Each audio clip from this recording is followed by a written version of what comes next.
Okay. Okay. Ladies and gentlemen, the problem of loneliness, being alone, is an old one.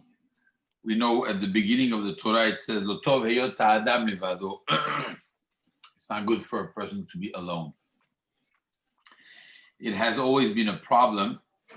I believe maybe that this generation potentially has a bigger problem with people who are alone than even before. I'm not sure why. I don't know why. People used to get married early, now they get married late. It's very different. Now people are not interested in sharing their lives with others. Maybe the commodity, maybe, I don't know what it is. I don't know why. But there's definitely a problem with being alone.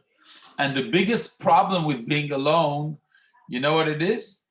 The problem with being alone is that a lot of people don't realize that they have that problem of being alone. They talk to you as a choice. I'm not talking about those who, chas v'shalom, had to separate, or lo alenu had, their spouse passed away or something like this. I'm not talking about that. I'm talking about the people who by choice decide to live a life of being alone, claiming that they're very happy about it. It's a choice. They're very happy about it. How many people claim, no, I'm not interested. I'm very happy the way I am. Usually they have a dog, which means that they're not so much alone and they're not so interested in being alone, but it's a way of covering the loneliness that they have. I think it's not true, but we'll discuss this a little bit. The proof that it's not true, first of all, is that many of these people still try to get a lot of followers on their Instagram accounts. A lot of people try to get friends, a lot of friends on Facebook, thinking that that's the definition of friendship. A lot of people try to get subscribers on YouTube. And if they get a like, oh my God, the whole world was worth it just for the likes. There's a lot of pride with the likes. Now, if you really don't care about being with others, so then why would this person would be interested in the opinion of others about what they post or what they do?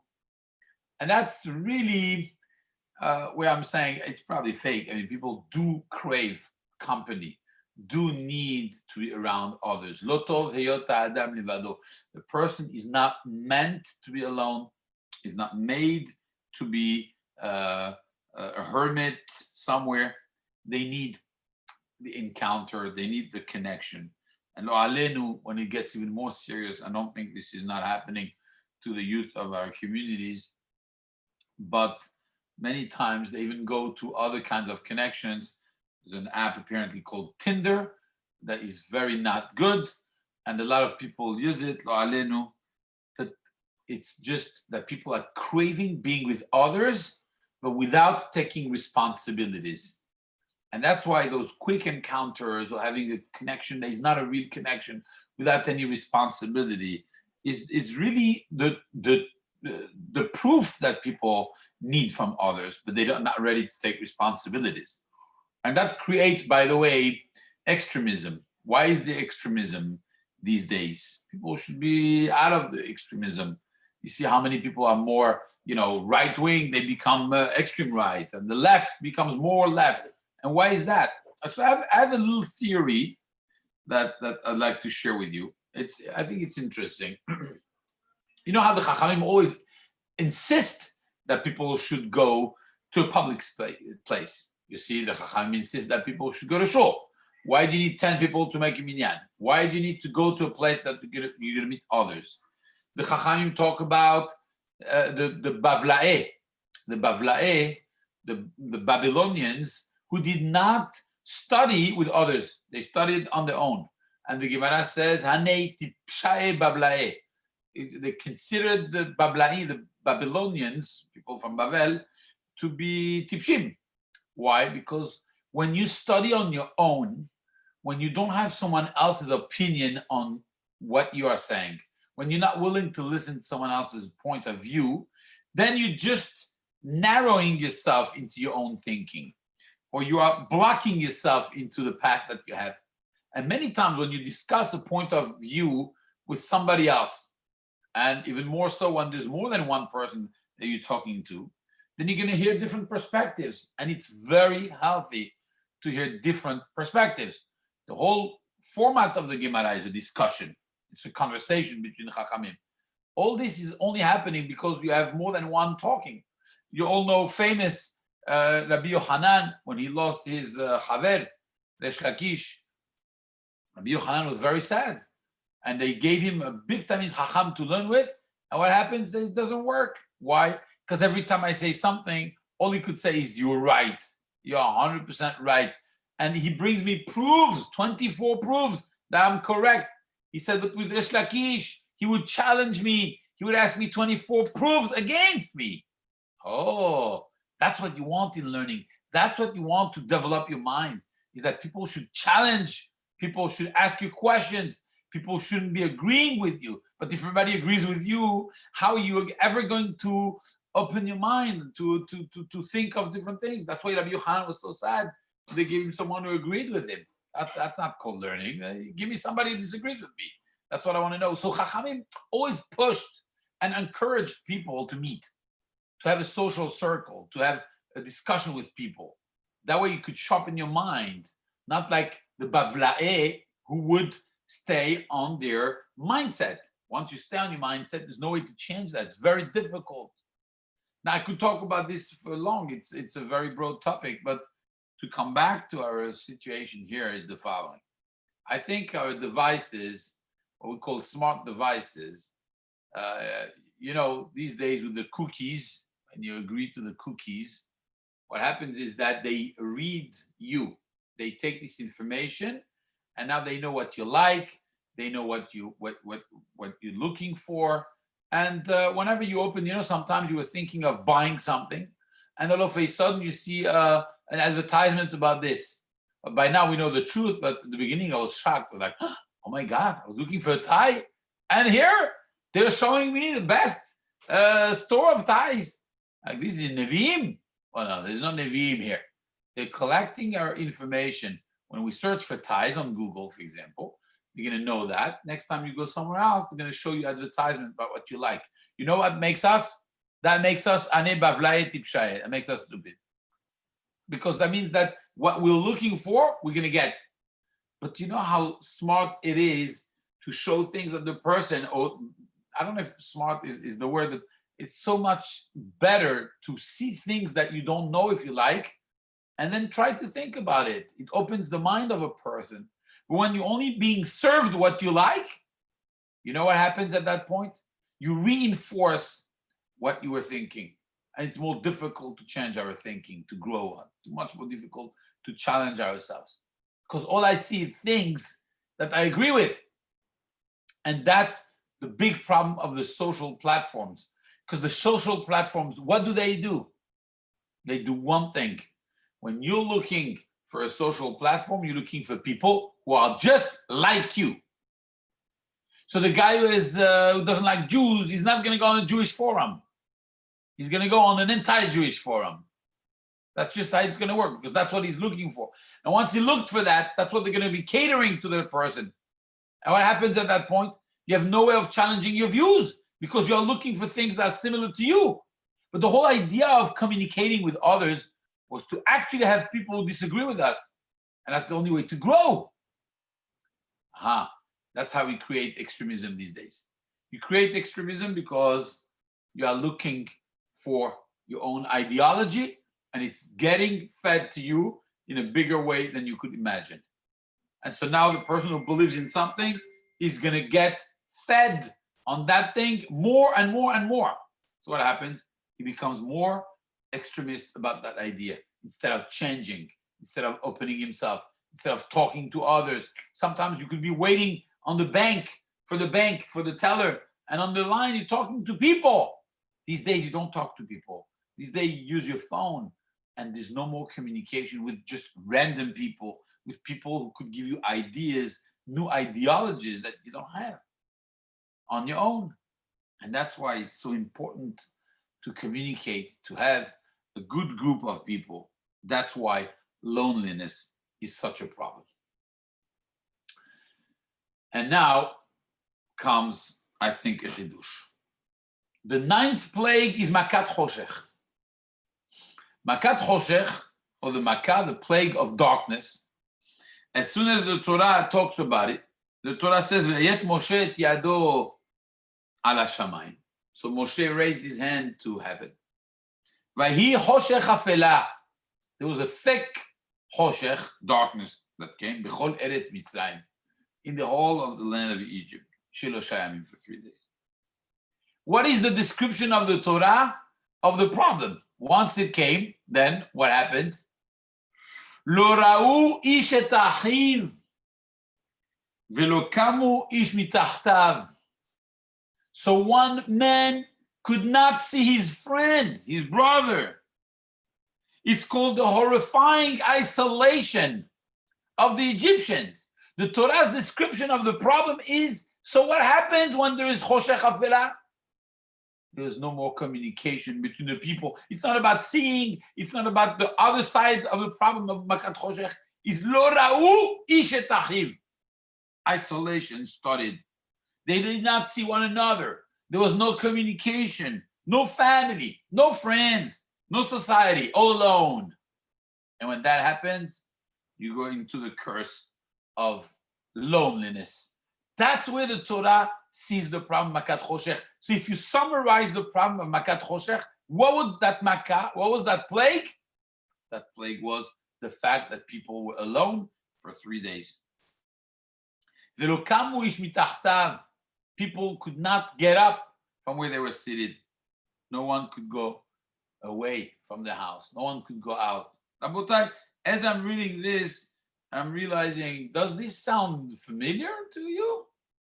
Because lately, that the Makat Choshech must have been the other side or part of the side of the Makat COVID-19.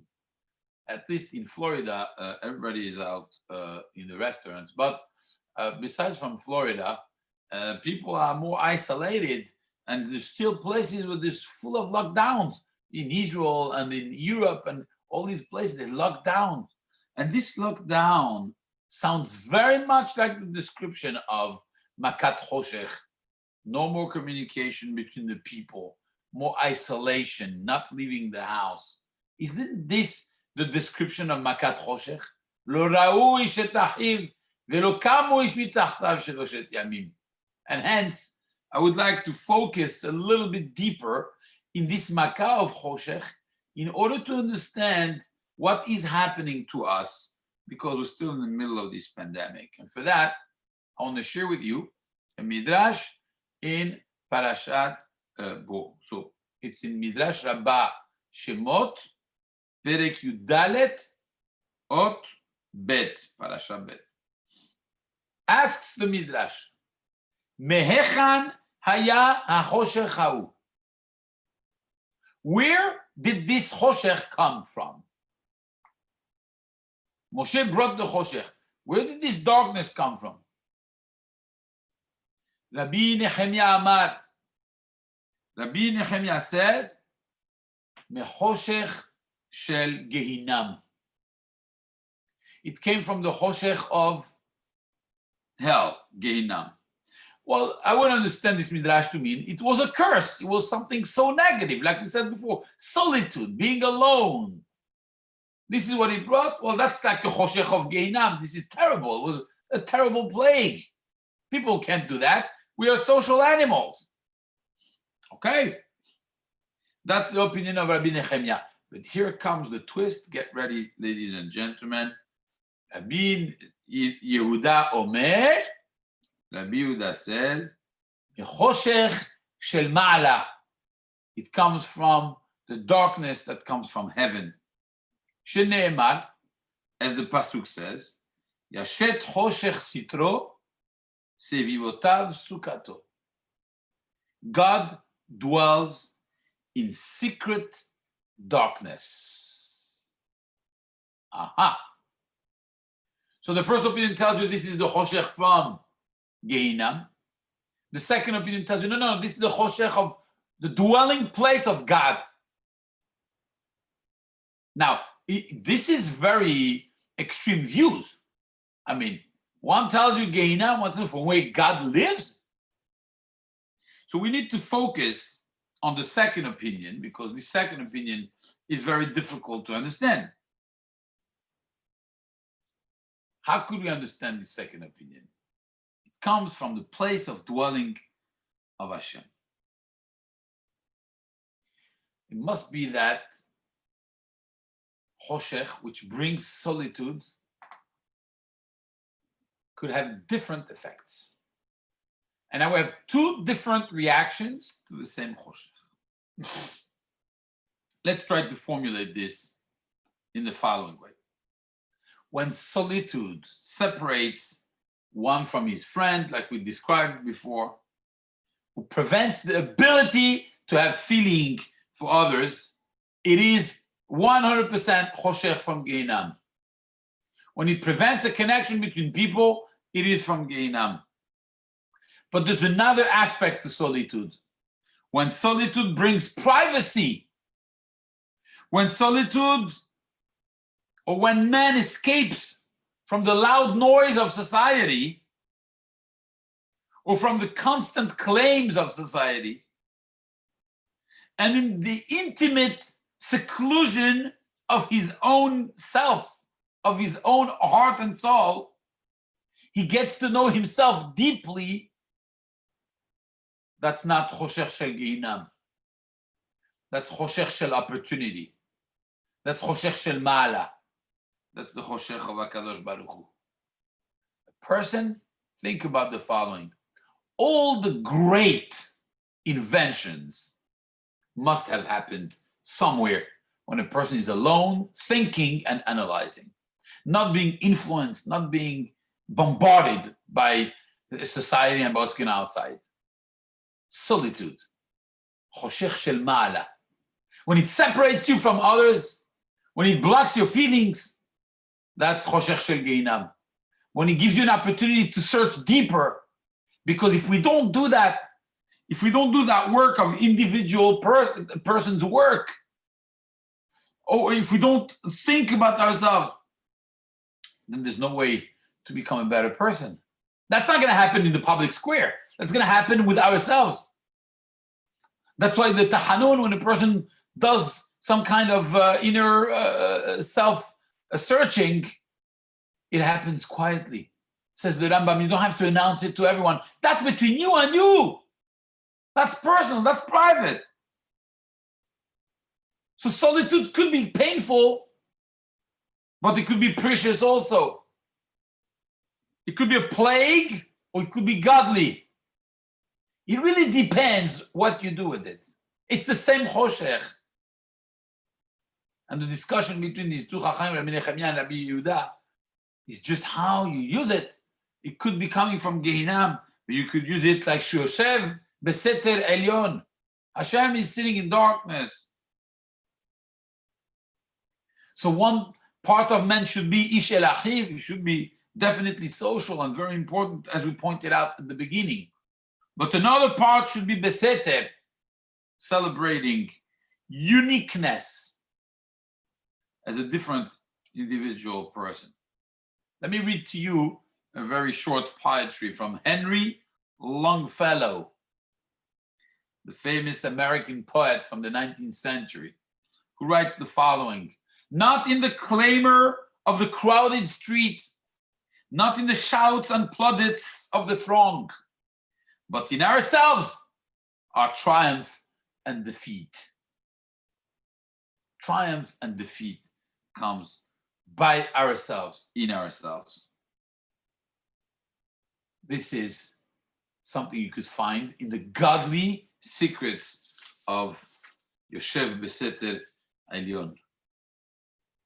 So today, people are so afraid of loneliness, and now you'll understand better the first part of the class, that there is no more privacy. All people's lives are exposed in the public square. Look at the celebrities. You open the news, and it tells you this guy He's not anymore with his wife, and he went to this, and they did that. מה אכפת לנו? Anybody cares what they did in the house? Why is their house exposed to everyone?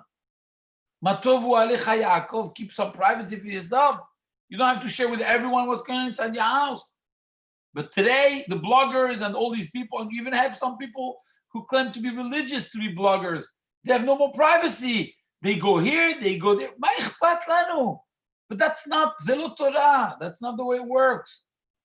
The way it works is that you have to have some secrecy, some privacy, some siniut. Keep it for yourself. Yoshev b'seter elyon. But it's not good. It's shel gehinam. It depends how you use it. Privacy and choshech could be from gehinam or could be from shel ma'ala. Could be coming straight from HaKadosh Baruch Hu. If a person doesn't get a moment to be alone, then when is the moment of meditation? When can a person get to the level he's supposed to get? The Amidah is silent because you need that moment alone. I tell you a chidush from the Abarbanel, Don Yitzhak Abarbanel. Famous Mishnah in Pirkei Avot, Moshe kibel Torah mi Sinai. Moshe received the Torah from Sinai. The language is a little difficult to understand. Mishnah should have said, Moshe kibel Torah be Sinai, not me Sinai.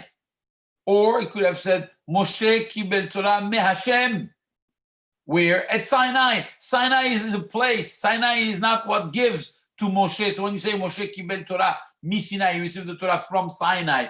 In Hebrew, mi Sinai is not the geographic position of Moshe Rabbeinu. Mi Sinai means he got it from Sinai. Because of Sinai, he got the Torah. How is that possible? Listen up, Rabotai. Abarbanel says the following. He says, the Pasuk says, when Moshe Rabbeinu comes close to the Har Sinai, what happens? Umoshe nigash el ha'arafel. And Moshe came into the Arafel. What's Arafel? Rashi says there, 3 different levels of darkness, basically. What is it? Choshech, Anan, le'arafel. Choshech is darkness.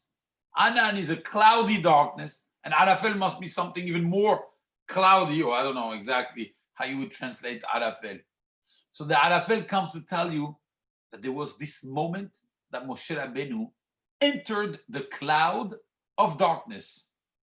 That cloud of darkness is what gave Moshe Rabbeinu, says the Abarbanel, his solitude for 40 days and 40 nights. He's one-on-one with HaKadosh Baruch Hu. He's one-on-one with himself, without the brouhaha that comes from the street or from the klal. And if he didn't have that moment of solitude, that marginal moment, he would not have received the Torah. And where is that hinted? That is hinted in those words of the Chachamim. Moshe kibel Torah mi Sinai. It's because of that privacy, because of that meditation, because of that solitude that he achieved who he became. It's because of this moment of meditation that he was able to become Moshe Rabbeinu, to receive the Torah. Now we understand Choshech Shel Ma'ala, the solitude of reflection. So it would be immature to say that Choshech is just a plague. On the surface, Choshech is a plague.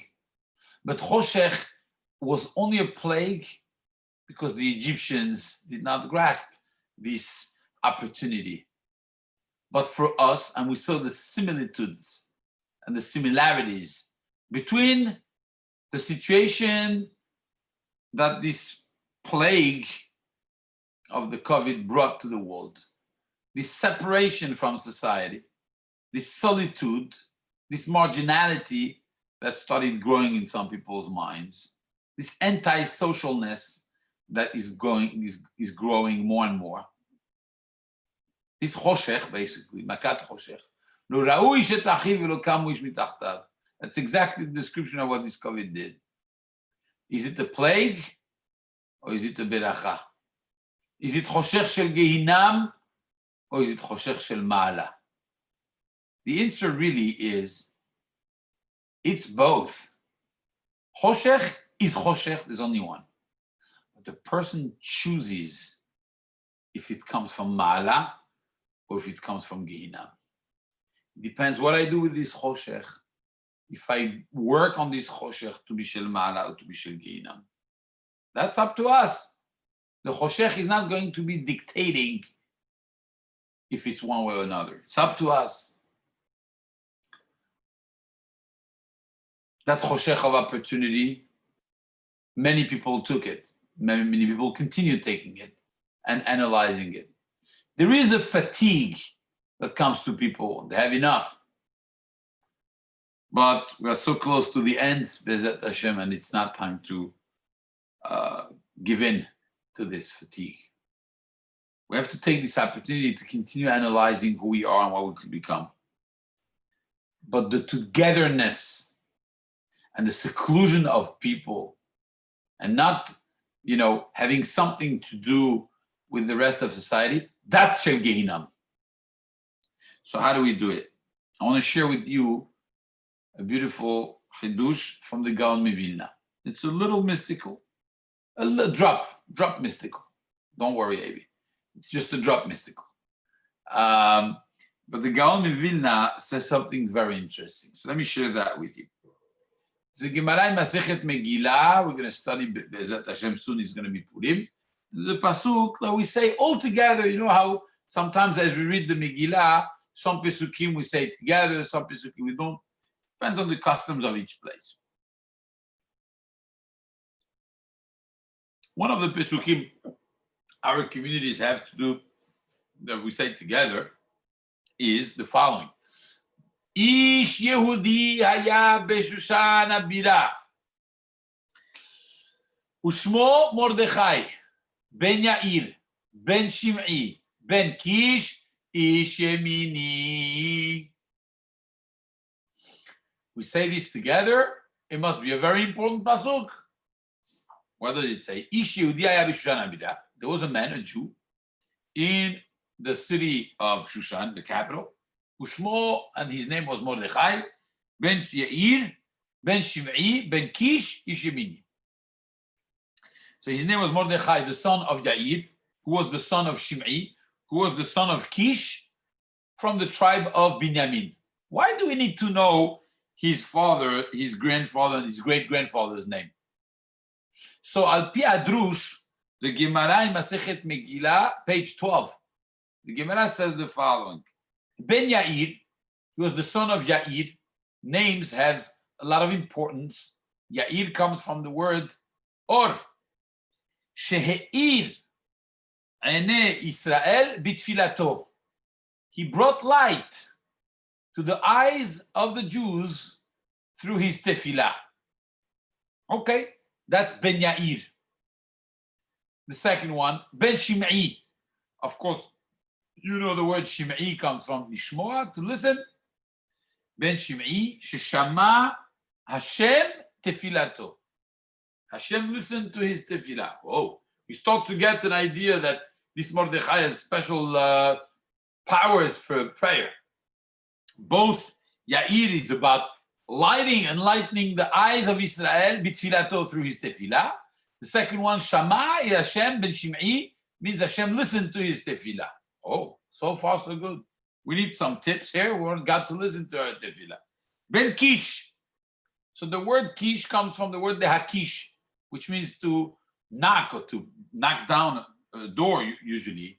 And since the Gemara says, Ben Kish, shehi kish al sha'arei rahamim, he pushed the door, or he knocked on the doors, plural, sha'arei rahamim, on the sha'arim, on the doors of mercy, the niftehu lo, and they got wide open in front of him. Oh, again, it sounds like tefillah. Sha'arei rahamim got open, and they listened to his tefillah. Wow. So this Mordechai had a tremendous power in tefillah. He was able to move the world with his tefillah. Ben Yair from Or. Ben Shim'i from Shomea. Ben Kish, he knocked the door down. Okay? The Gaon Mivina Cohen says we need to know where that door is. How do you knock on the door? You just knock on the door? Where's that door? Well, what's that door that the Gemara is talking about? How do you get your tefillah heard? The Gaon Mivilna answers, it says Sha'arei Rahamim, plural, the gates of mercy. Why didn't it say Sha'ar HaRahamim? Why did it say Sha'arei Rahamim? Says the Gaon Mivilna, there are two doors of Rahamim. One above and one down here.